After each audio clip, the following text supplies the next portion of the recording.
అందరికీ నమస్కారం. నా పేరు భాస్కర్ జాదవ్, అడ్వకేట్ని మాట్లాడుతున్నాను. ప్రస్తుతం తెలంగాణలో విచ్చలవిడిగా జరుగుతున్న పెద్ద ఎత్తున జరుగుతున్న బిజినెస్ ఏదంటే డ్రగ్స్ మాఫియా, గాంజా మాఫియా.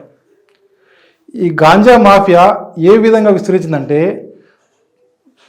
పాత ప్రభుత్వంలో అగం సబర్వాల్ అనే ఒక అధికారి ఉన్నప్పుడు చాలా హైప్ చేశారు. ఏమని, ఇప్పుడు నేను అరెస్ట్ చేస్తున్నాము, చాలామంది అరెస్ట్ చేస్తున్నాము, అందరు దొరికిపోయారు, సినిమా ఇండస్ట్రీ అందరిని తీసుకొచ్చి వాళ్ళ గోర్లు శాంపిల్ చేసి ఎంటకలు శాంపిల్ తీసుకొని వీళ్ళందరూ తాగిరు, తిన్నారు అని చెప్పి వాళ్ళ మీద చాలా ఎత్తున ఒక డ్రామాని క్రియేట్ చేసి ఒక్కరిని అరెస్ట్ చేయలేకపోయారు. ఎందుకు చెప్తున్నా ఈ మాట అంటే, ఈ డ్రగ్స్ గాంజా అనే దానివల్ల చాలా విద్యా సంస్థల మీద ప్రభావం చూపిస్తున్నాయి. రీసెంట్లీ చూసుకుంటే హస్తినాపురం దగ్గర ఇద్దరు విద్యార్థులు డ్రగ్స్ గాంజా అమ్ముతూ దొరికారు. కొన్ని విద్యా సంస్థల పేరు చెప్పకూడదు, కాకపోతే అలాంటి పెద్ద పెద్ద విద్యా సంస్థలు, బీటెక్ చేస్తున్న పిల్లలు వాళ్ళు గాంజా అమ్ముతూ దొరుకుతున్నారు. చాలామందికి ఇలాంటి వ్యసనాలను వాళ్ళు నేర్పుతున్నారు. అలాంటి వాళ్ళని ఇప్పుడు వస్తున్న ప్రభుత్వము ఏం చేస్తుంది? ఎంత ఖండిస్తున్నా, ఎంతమంది మాట్లాడుతున్నా, లాస్ట్కి హైదరాబాద్లో పబ్బు కల్చర్ వచ్చిన కాడ నుంచి వెళ్ళి చాలామంది ఈ డ్రగ్స్ గాంజాకి అలవాటు పడుతున్నారు. మేము రిక్వెస్ట్ చేసేది ఏంటంటే, నూతనంగా వచ్చిన కొత్తగూడ శ్రీనివాస్ గారు, సిపి గారు ఎవరున్నారో వాళ్ళకు వరంగల్లో పనిచేసినప్పుడు కావచ్చు, చాలా మారుమూల ప్రాంతాల్లో పనిచేసినప్పుడు వాళ్ళకి చాలా మంచి పేరు ఉంది. ఇలాంటి వాళ్ళ మీద అతను తీసుకున్న చర్యలు ఏమున్నాయో, వరంగల్లో జరిగిన చర్య కావచ్చు, ఆయన ఎక్కడ పని చేస్తే అక్కడ చాలా మంచి పేరు ఉంది.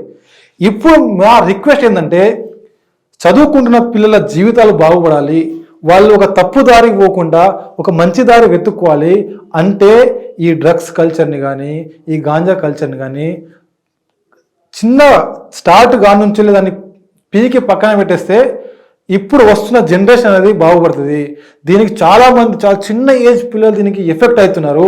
మీరు చూసుకుంటే సంవత్సరానికి ఈ డ్రగ్స్ గాంజా పట్టుకుంటున్న వాళ్ళలో దగ్గర 1000 నుంచి 2000 కేసులు నమోదు ఒక పోలీస్ స్టేషన్లలో. ఒక పోలీస్ స్టేషన్లో డ్రగ్స్ గాంజాకు సంబంధించిన కేసులు 1000 నుంచి 2000 కేసులు నమోదవుతున్నాయి. అంటే ఎన్ని క్వింటాలు, ఎన్ని కిలోల గాంజా డ్రగ్స్ ఒక స్టేజ్ నుంచి ఇంకో స్టేజ్ నుంచి తరలిస్తున్నారో అర్థం చేసుకోండి. ఇది మొదటి తప్పు ఎవరిది? Transport minister. ట్రాన్స్పోర్టేషన్లో ఏం వస్తున్నాయి, ఏం పోతున్నాయి చెక్ చేసుకోకుండా ఎప్పుడైనా మీరు చూడండి, ఎప్పుడు టోల్గేట్ దగ్గర పట్టుకోరు పోలీసులు, సిటీకి ఎంటర్ అయిన పట్టుకుంటారు. అంటే అక్కడ తెలియదు వాళ్ళకి ట్రాన్స్పోర్ట్ జరుగుతున్నది, టోల్గేట్ దగ్గర పట్టుకోవాలి, చెక్ చేసేది అక్కడ చెక్ చేయరంట, సిటీ లోపలికి వచ్చి చెక్ చేస్తారు. మళ్ళీ ఏం చేస్తారంటే, కెమెరాలు వచ్చేంత వరకు 10 క్వింటాలు ఉంటుంది గాంజా, కెమెరాలు వచ్చిన తర్వాత 5 క్వింటాలు అవుతుంది, కూటపోతే 2 క్వింటాలు అవుతుంది. ఏమైందంటే ఎలుకలు తినేసినాయి. ఇలాంటి సమాధానాలు చెప్పకుండా ఈ ఉన్న యువతను కాపాడుకోవాలంటే ఇప్పుడున్న సిపి గారి మీద మాకు చాలా నమ్మకం ఉంది. ఎందుకంటే ఆయన ఎక్కడ పనిచేసినా, ఏ విధంగా పనిచేసినా ఆయనకు మనకు తెలుసు. గతంలో అగం సబర్వాల్ గారు ఏదైతే అంతకుముందు అధికారులు కూడా డ్రగ్స్ రైతు హైదరాబాద్ మీద తెలంగాణ చేస్తామని చెప్పి చెప్పడం జరిగింది.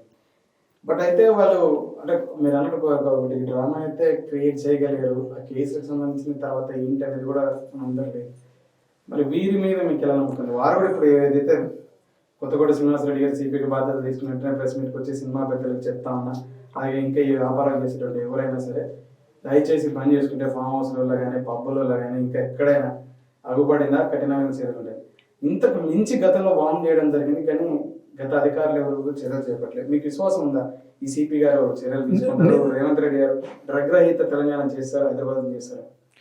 నా నమ్మకం ఏంటంటే, ఇప్పుడున్న సిపి గారు పనిచేసిన విధానాన్ని బట్టి చూస్తే చాలా వరకు మంచి పనులు చేశారు. ఇంకోటి, ఇది హైప్ చేయకుండా దీన్ని ఏం కొత్త గవర్నమెంట్ వచ్చింది, కొత్త సిపి వచ్చారు కదా అని చెప్పి పేపర్ల, టీవీలలో ఇది బ్రేకింగ్ల కోసం కాకుండా కింది స్థాయి నుంచి వెళ్ళి మొదలుపెట్టి పని చేస్తేనే పై స్థాయి వాళ్ళకు దొరకకుండా అవుతుంది. వీళ్ళు చేస్తున్న మేజర్ తప్పిందంటే, పై స్థాయి వాళ్ళని పట్టుకోవడం వల్ల కింది స్థాయి వాళ్ళకి భయపడలేకపోతున్నారు. కింది స్థాయి వాళ్ళని పట్టుకొని పై స్థాయి వాళ్ళ ఉన్న వాళ్ళని పట్టుకొని గుంజుతేనే ఆ తీగ అనేది దొరుకుతుంది. లాస్ట్ టైం జరిగిన తప్పు ఏంటంటే, అంటే ఇండస్ట్రీలో ఉన్న పెద్ద పెద్ద ఫ్యామిలీస్ కానీ, పెద్ద పెద్ద వ్యక్తులను పట్టుకోవడం వల్లనే కింద ఉన్న వ్యక్తులు అలర్ట్ అయిపోయారు. వాళ్ళకి సోర్స్ అనేది దొరకలేకపోయింది. అదే వస్తున్న సోర్స్ని, కింది నుంచి వస్తున్న సోర్స్ని పట్టుకుంటే పైన ఉన్న చాలామంది ఇండస్ట్రీలో ఉన్న వాళ్ళు కన్జ్యూమ్ చేసేవాళ్ళు, వాళ్ళు తాగేటోళ్ళు మాత్రమే. కానీ ఈ ట్రాన్స్పోర్టేషన్ చేస్తూ చూసినావా, అది చాలా పెద్ద నేరం. ట్రాన్స్పోర్టేషన్ జరుగుతున్న దాన్ని ఆపగలిగితే పైన ఉన్న వాళ్ళు తీసుకోలేకపోతారు. కింద ట్రాన్స్పోర్ట్ చేస్తున్న వ్యక్తి కానీ దొరికింది అనుకోండి, నేను చెప్తున్న సిపి గారికి ఒకటే రిక్వెస్ట్ ఏంటంటే ఈ ట్రాన్స్పోర్టేషన్ ఆపండి, అంతేగాని పైన ఉన్న వ్యక్తులను పట్టుకొని హైప్ చేయకూడదంట నేను. కింది వ్యక్తులు ఈ ట్రాన్స్పోర్ట్ చేసే విధానం చిన్న నుంచి, ఎందుకంటే చాలామంది యువకులు వాళ్ళ తల్లిదండ్రులు వాళ్ళని హాస్పిటల్లో జాయిన్ చేపిస్తున్నప్పుడు ఎందుకు ఏమైందమ్మా అంటే మా పిల్లలకు గాంజా తాగడం వల్ల వాళ్ళ హెల్త్ ఖరాబ్ అవుతున్నాయి, వాళ్ళను ఐసోలేషన్లో పెడుతున్నారు, వాళ్ళకు అసలు పిచ్చులు లెక్క బిహేవ్ చేస్తున్నారు, కాలేజీలకు పోవట్లేదు, రోడ్ల మీద పోతే ఎందుకు క్రైమ్ ఎందుకు జరుగుతుంది కాలేజీలలో, కాలేజీలు ఉన్న ప్లేస్లలో ఎక్కువ క్రైమ్లు ఎందుకు జరుగుతున్నాయి అంటే ఇవి ముఖ్య కారణం. వాళ్ళు గాంజా డ్రగ్స్ తీసుకోవడంలో వాళ్ళ మత్తులు వాడు ఏం చేస్తున్నారో అర్థం కావట్లేదు.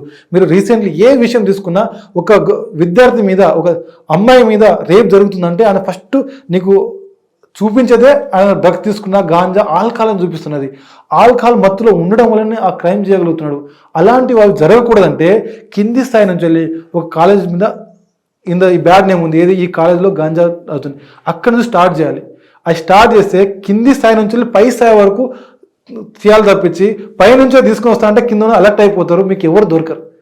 ఎంత నిర్మూలిద్దాం, ఇది మొత్తం పని మొత్తం ఇక్కడ మొత్తం క్లోజ్ చేద్దాం అనుకున్నాము, ఎక్కడో ఒకరు ఎవరో ఒకరు చేస్తూనే ఉంటారు. కాబట్టి కింది స్థాయి నుంచి వెళ్ళే దాన్ని చేస్తే బాగుంటుందని నా ఆలోచన. మీ మీద మాకు నమ్మకం ఉంది సిపి గారు, మీరు ఎంత మంచిగా చేశారని మేము చూసాము. ఇప్పుడు కూడా అదే పేరును మీరు నిలబెట్టుకొని ఇక్కడ చేస్తే మేము మీకు చాలా వరకు హెల్ప్ చేస్తాము. మేము మిమ్మల్ని ఎందుకు చెప్తున్నామంటే మీ పేరు ఎందుకు తీసుకొస్తున్నామంటే మీరు అంతకుముందు చేసిన మంచి పనులే ఇప్పుడు మీకు ఈ స్థాయిని ఇచ్చిందని నేను అనుకుంటున్నాను. ఈ గవర్నమెంట్ మిమ్మల్ని తీసుకున్న రీజనే అప్పుడు మీరు చేసిన మంచి పనే ఇప్పుడు మీకు ఈ పోస్ట్ ఇవ్వడానికి రీజను. కాబట్టి ఆ పేరును మీరు ఇంకా నిలబెట్టుకొని ఇలాంటి చాలామంది విద్యార్థుల జీవితాలు కాపాడితే బాగుంటుందని నా ఆలోచన. Thank you.